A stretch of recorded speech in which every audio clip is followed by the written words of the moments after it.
আসসালামু আলাইকুম। কেমন আছেন সবাই? ভালো আছেন নিশ্চয়ই। আলহামদুলিল্লাহ, আমি ভালো আছি। চুলায় কড়াই বসিয়ে দিয়েছি, কড়াইটা গরম হয়ে গিয়েছে। আমি এখন ফোড়নে দিয়ে দিচ্ছি গরম মশলা, দিয়ে দিলাম দুটো তেজপাতা,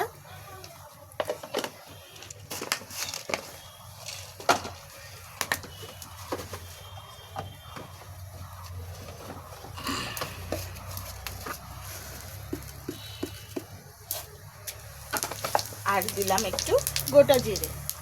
এখন দিয়ে দিব, এটাকে একটু নেড়ে চেড়ে নিয়ে এখন দিয়ে দিচ্ছি বেশ কিছুটা কুচানো পেঁয়াজ।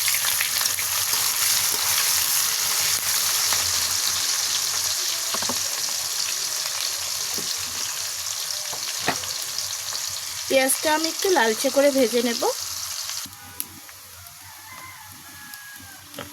দেখেন পেঁয়াজটা আমার হয়ে এসেছে।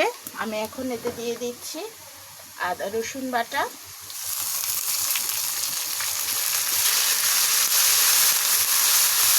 আদা রসুন বাটাটাও আমি একটু তেলের সাথে ভালোভাবে ভেজে নিলাম। এখন দিচ্ছি পরিমাণ মতো লবণ,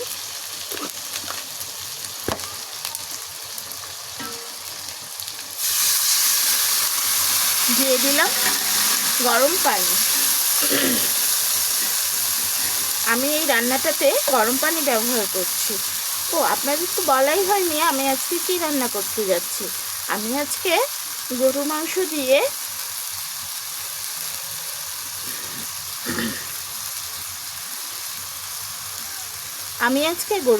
দিয়ে কাঠকচু বা শোলা কচু যেটাই বলেন না কেন সেটা রান্না করতে যাচ্ছি।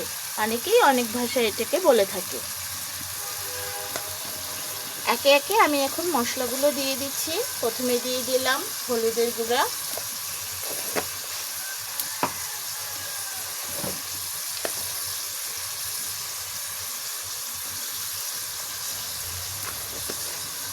মরিচের গুঁড়া,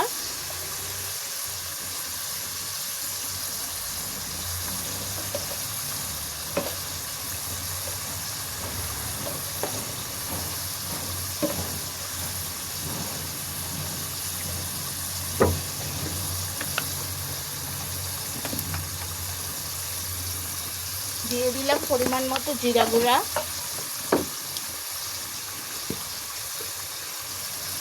ধনিয়া গুঁড়া,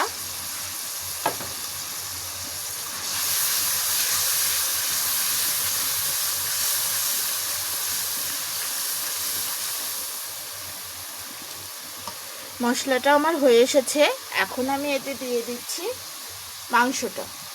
মাংসটা আমি একটু লবণ হলুদ মরিচ দিয়ে প্রেসারে সিটি দিয়ে নিয়েছি যাতে রান্নাটাও তাড়াতাড়ি হয়। শুধু মাংস না, আমি কচুটাও একটু প্রেসার কুকারে সিটি দিয়ে নিয়েছি।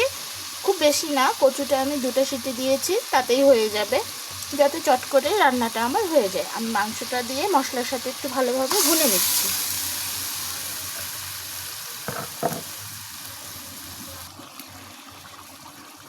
দেখেন মাংসটা আমার সুন্দর একটা কালার নিয়ে নিয়েছে। এখন আমি এতে দিয়ে দেব কচুটাতে আমি সামান্য লবণ আর হলুদ দিয়ে 2টা সিটি দিয়ে নিয়েছি।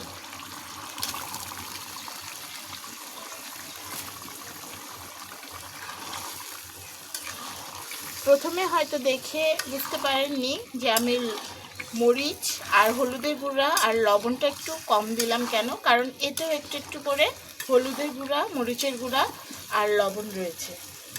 আর কচুতে এমনিতেই একটু লবণ বেশি লাগে, যদি বেশি হয়ে যায় তাহলে খাওয়াই যাবে না। মাংসটা আর কচুটা একসাথে খুব ভালোভাবে কষিয়ে নেব।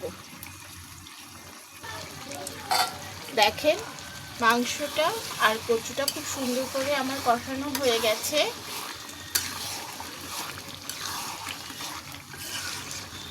দেখে নিশ্চয়ই বুঝতে পারছেন চমৎকার একটি কালার এসেছে। আমি এতে আরেকটি গুঁড়ো মশলা যোগ করছি। আপনারা চাইলে করতে পারেন, না চাইলে না দিতে পারেন, তবে এটা এই রান্নায় স্বাদ এবং ঘ্রাণকে অনেক গুণে বাড়িয়ে দেবে। এটা হচ্ছে রাঁধুনি, যেটাকে আমরা চন্দনী বলে থাকি, সেটা গুঁড়া আমি দিয়ে দিচ্ছি। এটা এ পর্যায়েই দিতে হবে। দিয়ে আমি একটু নেড়ে চেড়ে নিয়ে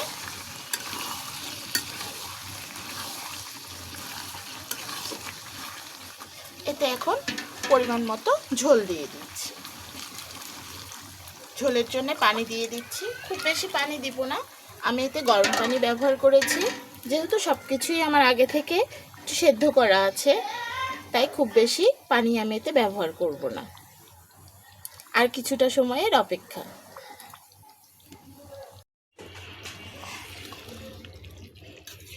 দেখেন রান্নাটা আমার প্রায় হয়ে এসেছে। আমি এখন এতে আরেকটা জিনিস যোগ করব। যেহেতু কচু গলা চুলকানোর একটা ব্যাপার থেকেই যায়, তাই আমি এতে একটু তেঁতুল গুলানো জল দিচ্ছি। তেঁতুল গুলানো পানি দিয়ে দিলাম।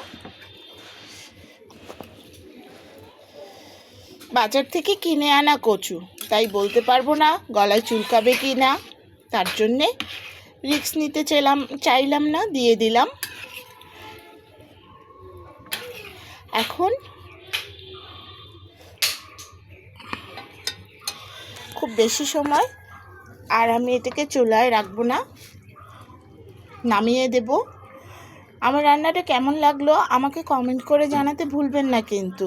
আর যদি ভালো লেগে থাকে তাহলে লাইক, কমেন্ট, শেয়ার করবেন। আর পাশে থাকা বেল আইকনটি বাজিয়ে দিবেন। চ্যানেলটি আমার সাবস্ক্রাইব করবেন প্লিজ। আপনাদের একটা কমেন্ট, একটা লাইক আমাকে আরেকটা রান্না করার জন্য অনুপ্রেরণা যোগায়। ভালো থাকবেন সবাই, সুস্থ থাকবেন। আজ আমি এখান থেকেই বিদায় নিচ্ছি। আল্লাহ হাফেজ।